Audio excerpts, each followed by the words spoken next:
Méditation du 16 juillet, mi-war. Il n'y a là ni grec, ni juif, ni circoncis, ni incirconcis, ni barbare, ni stricte, ni esclave, ni libre.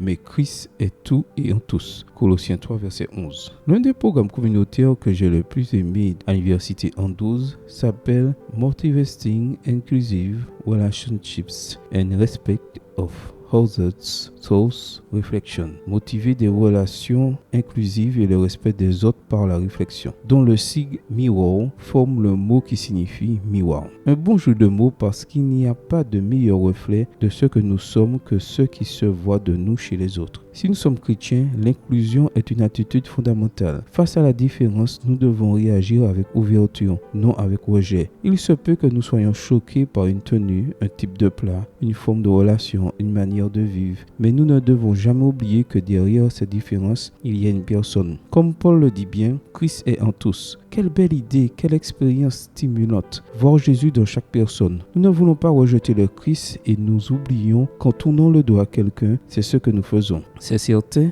exercer l'inclusion nous fait sortir de notre zone de confort, mais on ne sait pas ce qu'on perd en ne le pratiquant pas. Si nous sommes chrétiens, le respect doit faire partie de notre nature. Nous vivons dans une société qui fait des efforts pour nous inculquer la tolérance. C'est une bonne chose, mais il vaut mieux développer le respect. Pourquoi? La tolérance nous apprend à supporter les choses qui nous déplaisent. Le respect nous instruit dans l'art de voir le meilleur chez autrui. Si Christ est tout, notre manière de comprendre la vie est différente parce que son caractère nous imprègne. Jésus aimait au point qu'il était capable de voir le meilleur en chacun. Nous devons l'apprécier au point que le respect vienne naturellement. J'aime me promener sur le campus de l'université Andrews et voir comment je me reflète chez les autres. Parfois, je dois le reconnaître. Je vois qu'il me faut modifier certaines attitudes.